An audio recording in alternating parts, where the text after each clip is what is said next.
জামাত শিবির এই যে মহিলাদেরকে এখনই যে নির্যাতন করছে, তাহলে ওরা যখন করছে, তাহলে ওরা যখন ক্ষমতায় যাবে, তাহলে কোনো মা বোন রাস্তাঘাটে বাড়া কোনো নিরাপত্তা নাই তাদের জন্য। আমি পবা উপজেলা পবা মোহনপুরের পাত্রী অ্যাডভোকেট শফিকুল হক মিলন ভাইয়ের পক্ষ ধানের শীষের এই যে 31 দফা দাবি, এই লিফলেট নিয়ে আমি আমার ইউনিয়ন প্রতিটা ওয়ার্ডে আমি অনেক মহিলা লীগ কর্মী লীগ আমি উঠান বৈঠক করি বা মিলন ভাইয়ের জন্য ভোট চাই, গোটা ধানের শীষের জন্য দিয়ে আমরা ফিরে 11 তারিখে আমরা 3 নম্বর ওয়ার্ডে পবা উপজেলা 6 নম্বর হরিয়ানা ইউনিয়ন 3 নম্বর ওয়ার্ডে ওখানে আমাদের মিটিং ছিল। আমি মিটিং সেরে যাচ্ছিলাম, অনেক মহিলা নিয়ে মহিলারা যার যে স্থানে সেই বাসায় ফিরে গেছে। আমরা দুই বোন ওই মোড় থেকে নেমে আমাদের বাসা মোড়ে নেমে আমার বাচ্চার জন্য একটু কিছু কিনবো, ওই জন্য নামলাম। নামার পরে রজব ভাই ডাকলো, কোথায় গেছিলাম? বললাম যে মিটিংয়ে। তো সে করতেছিল মিটিং, তা বললাম যে কুখুন্ডিতে।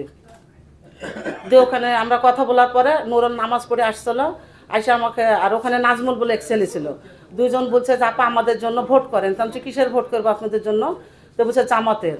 তা আমি কেন আমি জামাতের ভোট করবো? আমরা অ্যাডভোকেট কবির হোসেন ভাইয়ের আমল থেকে ভোট করে আসছি, মিজানুর রহমান মিনু ভাইয়ের করলাম, 2018 সালে অ্যাডভোকেট শফিকুল হক মিলন ভাইয়ের করলাম, ইনশাল্লাহ এবারও মিলন ভাইয়ের জন্য আমরা নেমেছি, মাঠে কাজ করছি।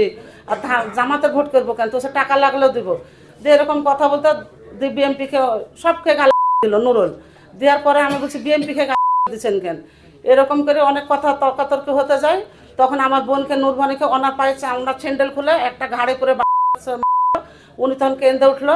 তারপরে লোকজন জুটলো, দিয়ে আমাকে যা পেটের পরে একটা আমি কান্দে উঠলাম যে আমার এই আব্বা নাই, ভাই নাই, মা নাই, কেউ নাই, এই 3-2টা বোন তো আমাকে। দিয়ে অনেক লোকজন ওখানে জুটে গেল, দিয়ে আমাকে বাসায় রেখে আসলো। বাসায় রাখার পরে আমরা থানায় গেলাম, থানায় যে একটা মামলা করলাম, করে এসে আমরা অ্যাডভোকেট শফিকুল হক মিলন ভাইকে জানাইলাম।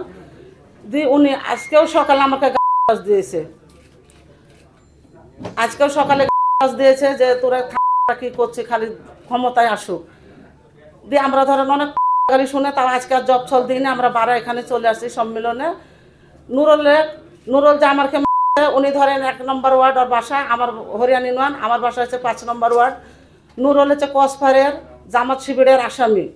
তা আমরা চাই যে আমাদেরকে যেরকম দর্শকর্মের আমাকে যেরকম হত, আমি বিএনপির সকল আমাদের যে বড় নেতা আছে ঢাকা কেন্দ্র পর্যন্ত বা এখানে যে সাংবাদিক ভাইরা আছে সবাইকে আমি বলতে চাই যে আমার এই 2 এতিম বোনকে যে এরকম অপমান করেছে, এই নুরুলকে কাঠগড়ায় তুলে ওকে যেন এরকম দর্শকে যেন দেখে, তাহলে আমরা মনে একটা আশা পাবো যে হ্যাঁ নুরুলের উচিত বিচারটা আমরা দেখলাম চোখে।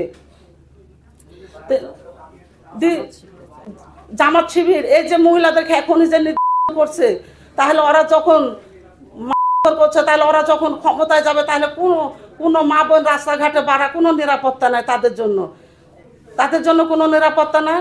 আমরা বলেছি কথা, তা আমরা সাংবাদিক ভাইকে বলছি আপনারা একটু আমাদের এই কেন্দ্রের নেতা পর্যন্ত আপনারা একটু আমাদের এই সম্মেলনটা দিবেন।